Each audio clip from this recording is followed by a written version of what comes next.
2020లో ఆ రోజు ఉన్నటువంటి ప్రభుత్వం, జగన్మోహన్ రెడ్డి ప్రభుత్వం ఉచిత పంటల బీమా పథకం పెట్టింది. అప్పుడు నామినల్ ₹1 కట్టించుకొని రిజిస్టర్ చేసి మొత్తం ప్రీమియం అంతా కూడా కేంద్ర రాష్ట్ర ప్రభుత్వాలు భరించేవి.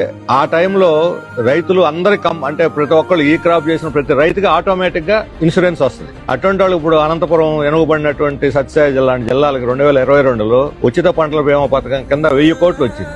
ఆశ్చర్యకరమైన విషయం, ఎప్పుడు రాదు. రాష్ట్రం మొత్తంలో 3000 కోట్లు వచ్చింది 2022 వరదలు ఆ సందర్భంలో వచ్చిన సందర్భంలో. 2022 వరదల తర్వాత పెద్ద తుఫాన్ ఇదే 25 సంవత్సరం వచ్చింది. 2024 రబీ నుంచి మన రాష్ట్ర ప్రభుత్వం కేంద్రం ఒత్తిడితోటి ఉచిత పంటల బీమా పథకం ఎత్తేసి స్వచ్ఛంద బీమా పథకం అని పెట్టారు. తెలుగుదేశం వాళ్ళు ఎన్నికలకు ముందు చేసిన వాగ్దానం ఏంటంటే కౌలు రైతులతో సహా అందరికీ వర్తించే విధంగా సమగ్ర పంటల బీమా పథకం తెస్తాము అని ఆ రోజు వాగ్దానం చేసింది. ఇప్పుడు ఏం చేశారు? సమగ్ర పంటల బీమా పథకం స్థానంలో స్వచ్ఛంద బీమా పథకం అని పెట్టారు. అంటే రైతులే ప్రీమియం కట్టుకోండి, మీకు ఇష్టమైతే కట్టుకోండి, లేకపోతే లేదు. దీనివల్ల ఏమైంది? అంతకుముందు 86 లక్షల మంది 2024 ఖరీఫ్ కి 86 లక్షల మంది బీమా వర్తింపజేస్తే ఉచిత పంటల బీమా పథకం కింద ఈ సంవత్సరం 2025లో ఈ సంఖ్య 19 లక్షలకు పడిపోయింది. 86 లక్షల నుంచి 19 లక్షల ఎకరాలకి పడిపోయింది. రైతుల సంఖ్య ఇంతకు ముందు 35 లక్షల మంది రైతులు పంట కాలంలో ఉంటే ఇప్పుడు 2 రకాల బీమాలు, అంటే పంటల ఫసల బీమా, వాతావరణ బీమా 2 ఉన్నాయి. 2 కింద కూడా, అంటే 2 కింద అన్ని పంటలు కవర్ అవుతాయి. ఈ 2 కింద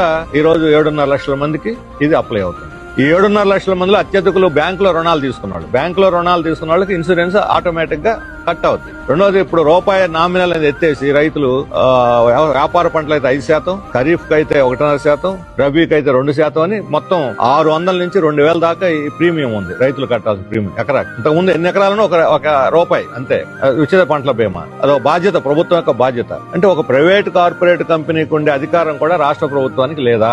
రాష్ట్ర ప్రభుత్వం రైతుల ప్రయోజనం కోసం ఒక ఇన్సూరెన్స్ కంపెనీ పెట్టుకుని వాళ్ళ పరిహారం చెల్లించే అధికారం లేదా? ప్రభుత్వ డబ్బుని, రైతుల డబ్బుని ₹100 కోట్ల ప్రైవేట్ కంపెనీలకి కట్టబెట్టి ఇది ప్రజాధనాన్ని దుర్వినియోగం చేస్తున్నారు. రైతులకు అన్యాయం జరుగుతుంది. అందుకని మా డిమాండ్ అంటే రాష్ట్ర ప్రభుత్వమే ఇన్సూరెన్స్ కంపెనీ పెట్టాలి. మోడీ ప్రభుత్వం మీద ఒత్తిడి తెచ్చి ఉచిత పంటల బీమా పథకాన్ని అమలు చేయాలి.